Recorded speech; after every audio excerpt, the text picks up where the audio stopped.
Saint-Esprit nous accueille ce matin dans cette église au Neuhof-Stockfeld à Strasbourg.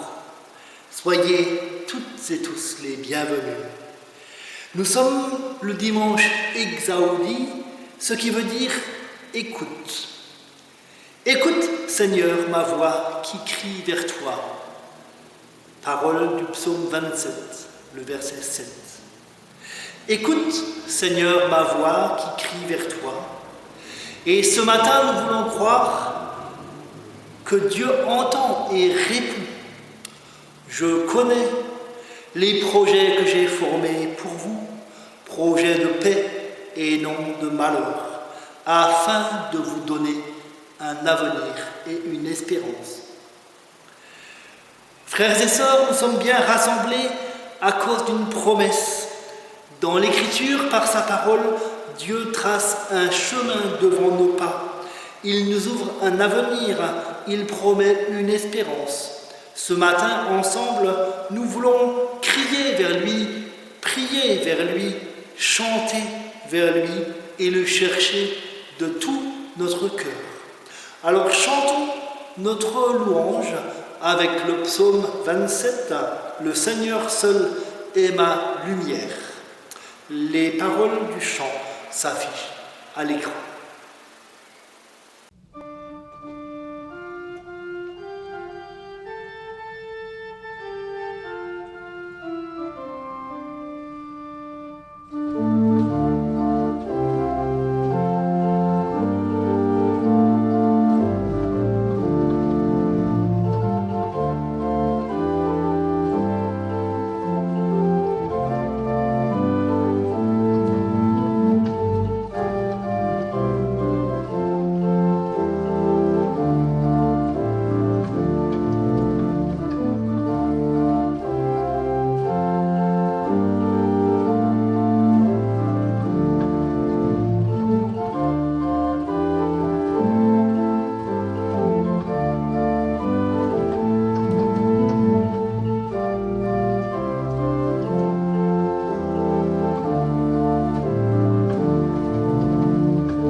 Seigneur, nous voulons maintenant te dire merci, car nous pouvons tout te dire. Nous pouvons poser des questions, crier notre refus, quand la vie est dure, le chemin trop pentu. Nous pouvons chanter notre joie au temps de l'allégresse et raconter nos peines au creux de la détresse. Nous pouvons parler de l'avenir, le voir dans l'espérance, puis te remettre nos craintes à cause de la souffrance.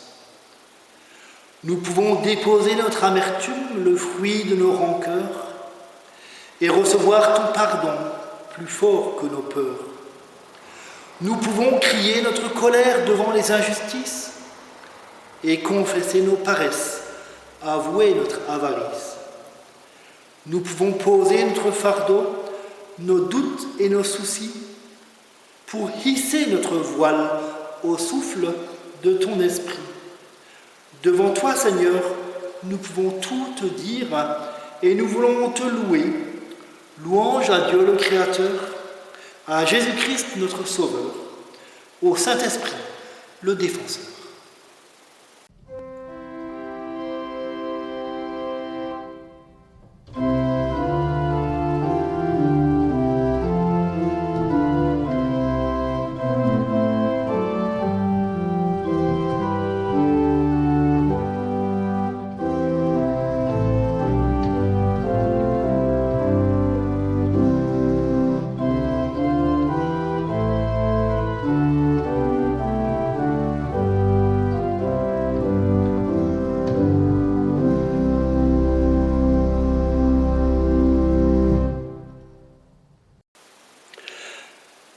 Abraham et Sarah formaient un couple stérile. Pourtant Dieu les a appelés pour devenir les ancêtres d'une grande nation. Moïse avait des difficultés pour s'exprimer. Pourtant Dieu l'a appelé pour aller parler à Pharaon. David était le plus petit des fils de Jessé. Pourtant Dieu l'a appelé pour être roi en Israël. Jérémie était trop jeune pour prendre parole dans les affaires publiques. Pourtant Dieu l'a appelé pour être son prophète.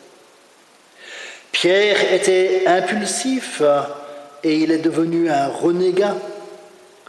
Pourtant Dieu l'a appelé pour être le berger de son peuple. Paul a persécuté l'Église et pourtant Dieu l'a appelé ensuite pour être l'apôtre des nations. Aujourd'hui, Dieu nous appelle à être des témoins. Pour cela, il nous donne sa confiance, mais parfois, nous manquons d'espérance. Nous voulons nous placer avec humilité devant Dieu. Seigneur, nous manquons d'espérance devant nous-mêmes. Nous vivons à l'étroit dans notre foi. Nous avons peur de t'appeler dans nos choix. Nous sommes peureux dans notre témoignage. Nous manquons d'audace et de courage. Seigneur, donne-nous l'assurance qu'en toi tout est possible, que la grâce toujours est disponible. Nous manquons d'espérance pour notre prochain. Devant la déchirure, la maladie et la violence, nous ne croyons pas à ta parole de vie. Nous nous taisons par manque d'amour. Nous nous égarons dans de pieux discours. Seigneur, donne-nous l'assurance qu'en toi tout est possible, que la grâce toujours est disponible. Nous manquons d'espérance pour notre monde. Quand grandissent indifférence et égoïsme, nous nous réfugions dans le silence, le fatalisme. Par manque de foi ou par excès de prudence, nous fuyons le combat et évitons la résistance. À nous qui sommes infirmes de l'espérance, donne-nous l'assurance qu'aujourd'hui, tout est possible, car ta grâce encore est disponible. Seigneur, entends notre prière. Seigneur, aie pitié de nous.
En hébreu, le mot miséricorde, rahamim, est dérivé d'un mot qui désigne la matrice de la mer.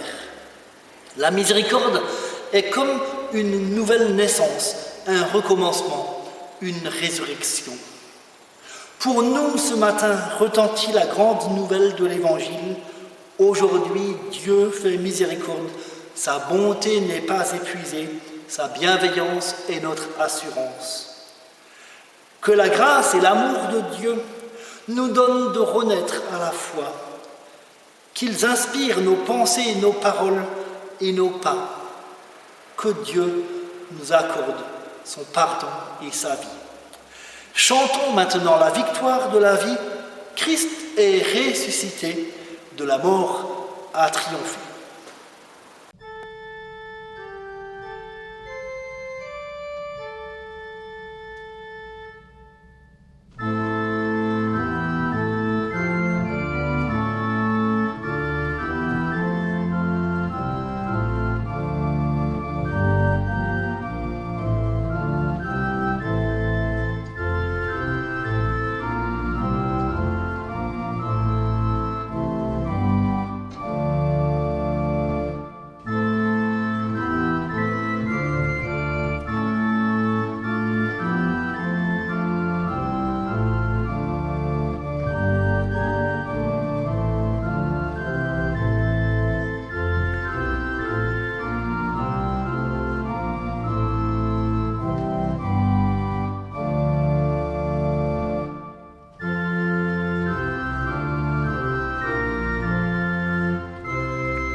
Prions. Seigneur notre Dieu et notre Père, nous sommes rassemblés en ton nom. Nous nous posons devant toi pour nous mettre à l'écoute de ta parole.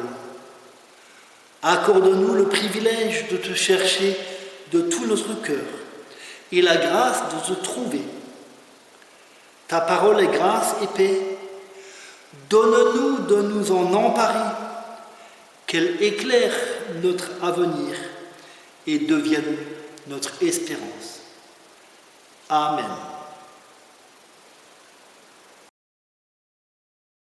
La première lecture de ce jour se trouve dans le livre de Jérémie, au chapitre 31, les versets 31 à 34.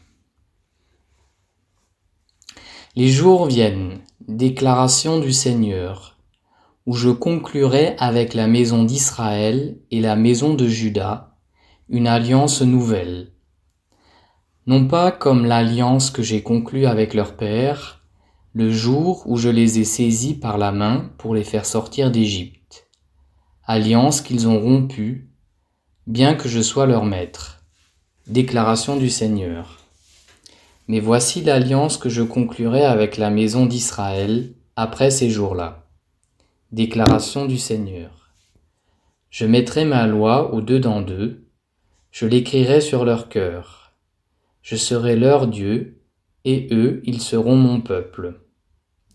Celui-ci n'instruira plus son prochain, ni celui-là son frère en disant « Connaissez le Seigneur », car tous me connaîtront, depuis le plus petit d'entre eux jusqu'au plus grand. Déclaration du Seigneur. Je pardonnerai leurs fautes, je ne me souviendrai plus de leurs péchés.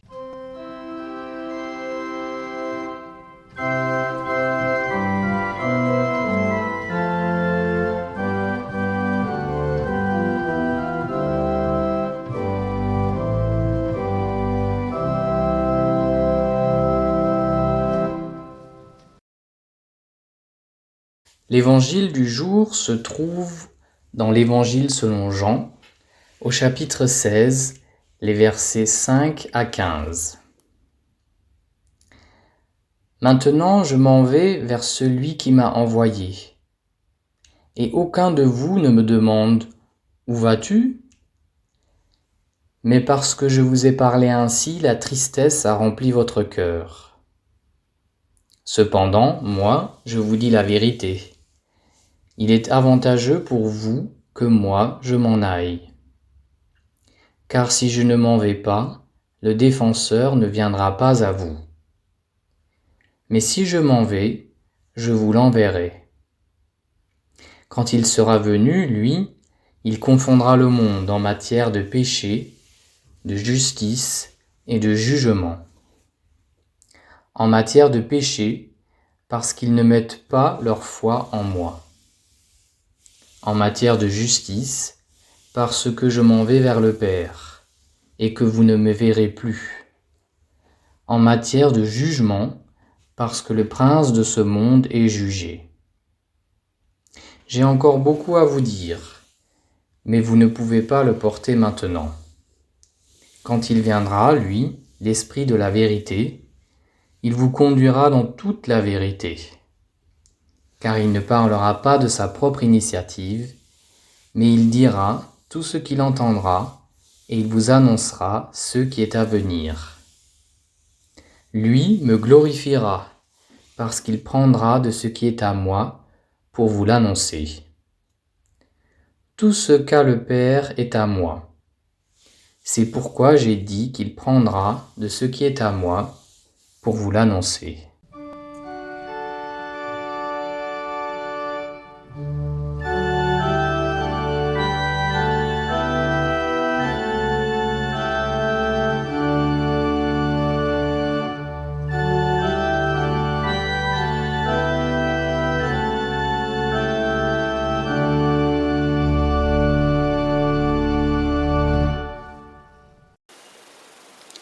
Chers amis, le confinement a ouvert devant nous de longues plages de méditation et de réflexion.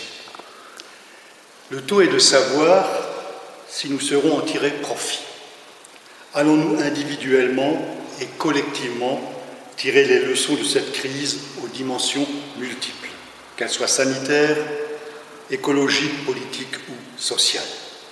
Alors la facilité serait de penser qu'il ne s'agit que d'une parenthèse que nous allons bien vite refermer pour reprendre une vie normale, car la tentation est forte de revenir au jour d'avant sans rien remettre en cause, comme si rien ne s'était passé. Et pourtant, nous le savons bien, il y a là un rendez-vous à ne pas manquer, une opportunité unique pour faire le bilan de nos fonctionnements individuels et collectifs. Et pour les chrétiens, il y a un défi à relever, celui de rendre compte de l'espérance qui les porte et qu'ils ont célébré le jour de Pâques. Et dans cette réflexion, le livre biblique de Jérémie est inspirant. Et je vous en propose le détour. Nous avons entendu, lors des lectures, un passage du chapitre 31. Remontons 2 chapitres plus haut et écoutons ce que Dieu dit à Jérémie au chapitre 29. Je vous lis ce passage, Jérémie 29, les versets 11 à 14. « Je connais, moi, les desseins que je forme à votre sujet, desseins de paix et non de malheur, afin de vous donner un avenir fait d'espérance. Alors vous m'invoquerez et vous pourrez partir, vous intercéderez auprès de moi et je vous exaucerai. Vous me chercherez et vous me trouverez, car vous me chercherez de tout votre cœur et je me laisserai trouver par vous. » Si nous nous référons au thème de ce dimanche, nous nous plaçons devant Dieu comme une communauté en attente. Mais en attente de quoi? Peut-être qu'il a été salutaire pour chacun d'entre nous, après ce que nous avons vécu, de s'être posé cette question: qu'est-ce que j'attends de la vie? Ou plutôt, qu'est-ce que j'attends encore de la vie? Le bonheur, la paix, une réconciliation, un nouveau départ? Ou bien ce temps de confinement a-t-il fait en sorte que je me considère comme quelqu'un qui n'attend plus rien du monde, de la vie? Ou encore, suis-je devenu définitivement blasé ou blindé contre toute espérance parce que j'ai vécu trop de déceptions? C'est ce genre d'état d'âme qui devait régner parmi les premiers auditeurs de Jérémie. Jérémie, en effet, est mêlé, et bien malgré lui, à un des événements les plus dramatiques de l'histoire du peuple hébreu, celui de la destruction de Jérusalem et de l'exil à Babylone, sur une terre étrangère et hostile, aux environs de la fin du VIe siècle avant Jésus-Christ. La ruine et la désolation règnent dans le pays et révèlent un sentiment général de désespérance et de déception. Pourtant, Jérémie l'avait annoncé, intervenant une quinzaine d'années avant ce drame qu'est la prise de Jérusalem et l'exil. Jérémie annonçait ce qui allait arriver, alors que d'autres prophétisaient que Dieu les protégera contre les puissants ennemis et que donc il ne fallait pas s'inquiéter. Ce débat entre Jérémie et les autres prophètes se poursuivra après la prise de Jérusalem et après l'exil. Et il oppose ceux qui disent que l'exil ne durera pas longtemps et que tout reprendra comme avant. Et ceux qui, à l'instar de Jérémie, disent en substance: soyez patients, car cela va durer un certain temps. Mais, proclame Dieu par la bouche de Jérémie, je vous donnerai un avenir fait d'espérance. Alors que signifie le mot espérer selon Jérémie, et à la lumière de Pâques que nous avons célébré il y a peu? Espérer, ce n'est pas nier la réalité et se convaincre que tout ira bien quand les problèmes arrivent. Jérémie est lucide. Il accepte de voir la réalité en face. Manifestement, il prend le temps d'observer l'actualité. Il prend la mesure des enjeux et des rapports de force. Il ne se berce pas d'illusions et il refuse les fausses promesses. C'est en cela que, par exemple, il se distingue du prophète Anania que l'on trouve au chapitre 28, qui lui n'hésite pas à annoncer ce que ses contemporains ont envie d'entendre, quitte à être déconnectés du réel. Il dit notamment, d'ici peu, tout sera comme avant. Vous pourrez revenir chez vous et reprendre une vie normale. Et on peut se demander si c'est par désir de plaire ou par peur de décevoir qu'il s'exprime ainsi. Ou bien si c'est parce que son désir d'en sortir est si fort qu'il se confond avec la réalité elle-même. Et nous-mêmes, est-ce que nous acceptons de voir la réalité en face? Autrement dit, est-ce que nous prenons bien la mesure de ce que cette crise sanitaire nous a révélé sur notre façon de vivre et sur ce qui a posé problème dans nos relations les uns avec les autres, dans notre rapport à la nature et ce que nous avons défini comme priorité? Nous pensions que notre monde technicien, performant, connecté, prévoyant, allait nous préserver de ce type de fléau. Et ça n'a pas été le cas. Tout à coup, nos illusions de maîtrise et de pouvoir ont volé en éclats. Nous pensions qu'une économie fondée sur le dogme de la croissance allait nous garantir prospérité et bien-être. Nous pensions qu'il fallait tout miser sur les lois du marché et la recherche du profit, et plus que jamais, nous avons touché les limites de ce système. Et puis nous pensions aussi que nous pouvions disposer de la nature comme si elle était notre bien propre, détruire des forêts entières et des écosystèmes par milliers pour étendre nos constructions toujours plus loin.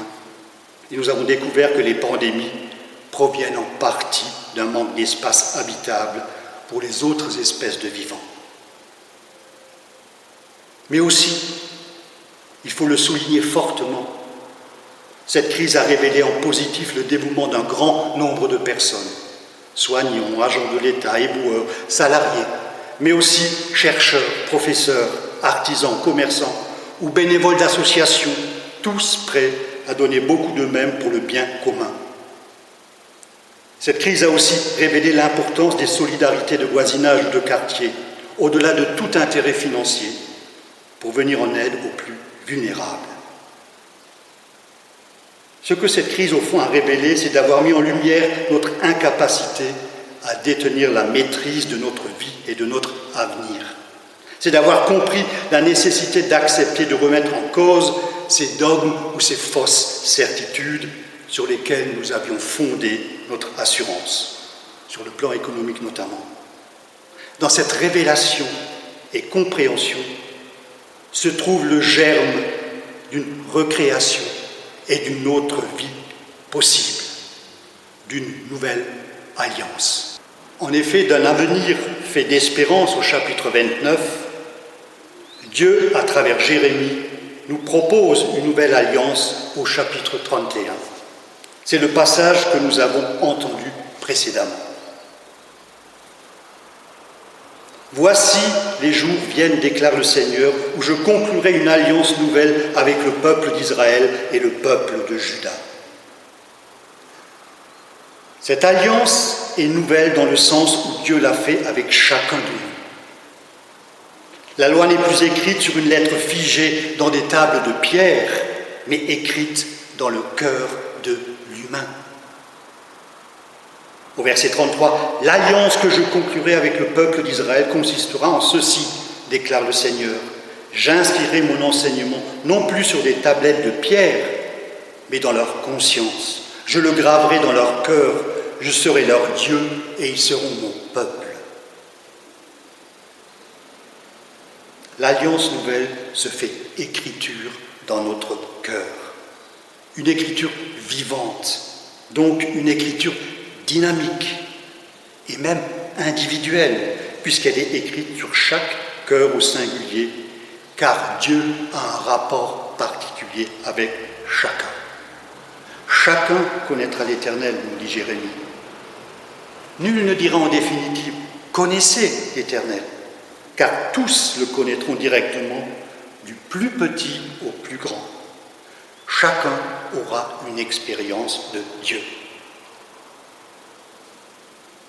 Cette nouvelle alliance est une nouvelle façon d'associer Dieu à l'humain. Au fond, une nouvelle façon d'être un peuple. Comment est-ce que cela serait possible? Uniquement par l'action de Dieu en chacun. La sagesse, l'effort humain n'y suffisent absolument pas. Il y faut plus grand que l'humain. Il ne s'agit pas simplement d'une adhésion sincère aux lois du vivre ensemble, ce qui est un minimum, mais une présence vivante de Dieu en chacun. Et pour recevoir cette incroyable force, cette espérance et cette lumière que donne Dieu, il n'y a rien de plus simple, nous dit Jérémie. Il suffit de lire dans son propre cœur ce que Dieu y a inscrit en particulier.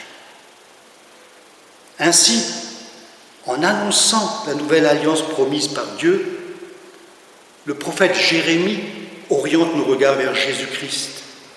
Et immanquablement, cela nous ramène à l'événement de Pâques. La résurrection de Jésus n'efface pas la mort et l'échec que représente pour les disciples sa crucifixion. Au contraire, elle en révèle le sens. Et c'est ce qu'affirme notamment l'apôtre Paul dans le premier épître aux Corinthiens. Il nous dit « Moi-même, j'étais auprès de vous dans un état de faiblesse, de crainte et de grand tremblement, un peu comme nous. Mais maintenant, Christ est ressuscité d'entre les morts, il est les prémices de ceux qui sont décédés. En Christ, nos morts sont transformées en vie et nos échecs, nos incapacités, nos fausses certitudes qui se sont révélées d'une manière très forte pendant cette crise deviennent occasion de création nouvelle. En effet, assumer nos échecs et notre vulnérabilité plutôt que de les nier, c'est le début d'un chemin possible. Ainsi, la prophétie de Jérémie, comme la résurrection du Christ, viennent ouvrir une brèche dans la citadelle de notre autosuffisance et de nos prétentions de totale maîtrise. Par Jésus, l'histoire devient la manifestation du royaume de Dieu parce qu'il est la révélation de l'amour inconditionnel de Dieu pour toute l'humanité. Et il nous revient, en tant que peuple de la Nouvelle Alliance, d'être les témoins de cet amour en agissant pour la justice, la paix, le respect de l'autre dans sa vulnérabilité et la sauvegarde de la création. En Jésus, notre vie, malgré les difficultés que nous avons connues, notre vie s'ouvre sur un avenir possible. Et pour terminer, écoutons encore ces belles paroles de Dieu à Jérémie. « Je connais, moi, les desseins que je forme à votre sujet, desseins de paix et non de malheur, afin de vous donner un avenir fait d'espérance. » Amen.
Seigneur, nous voulons encore prier les uns pour les autres et les uns avec les autres.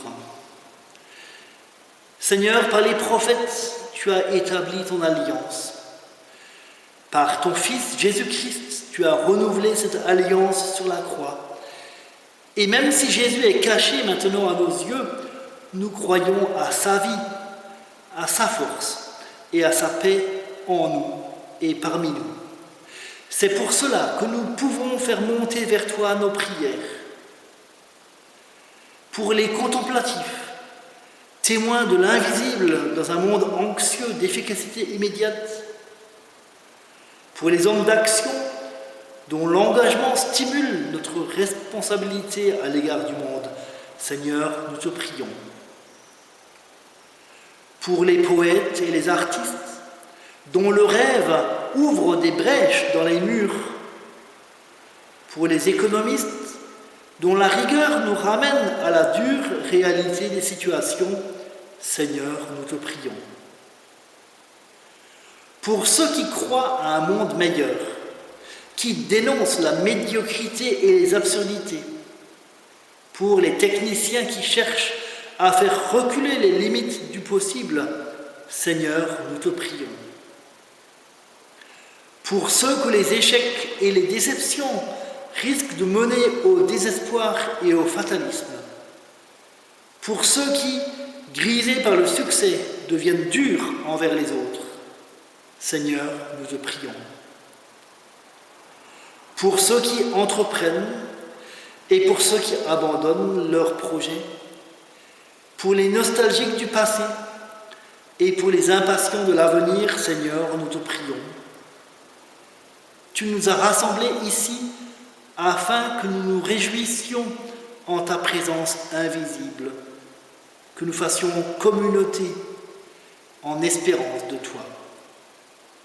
Accorde-nous maintenant de pouvoir prier les uns avec les autres, avec les mêmes mots que Jésus-Christ nous a enseignés. Notre Père qui es aux cieux, que ton nom soit sanctifié, que ton règne vienne, que ta volonté soit faite sur la terre comme au ciel. Donne-nous aujourd'hui notre pain de ce jour. Pardonne-nous nos offenses, comme nous pardonnons aussi à ceux qui nous ont offensés. Et ne nous laisse pas entrer en tentation, mais délivre-nous du mal, car c'est à toi qu'appartiennent le règne, la puissance et la gloire pour les siècles des siècles. Amen. Et nous chantons encore le dernier chant, Victoire au Seigneur de la vie, au numéro 3429 dans nos recueils. Les paroles s'affichent à l'écran.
Chers amis, si l'inconnu et si l'inédit de notre situation crée en nous de l'angoisse et de l'incertitude, rappelons-nous que Dieu ne cesse de faire alliance avec nous.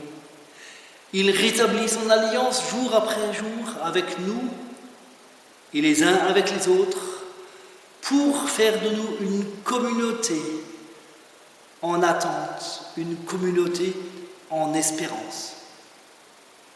Recevons maintenant la bénédiction du Seigneur. Que le Seigneur nous bénisse et nous garde. Que le Seigneur fasse resplendir sa lumière sur nous et nous donne sa grâce.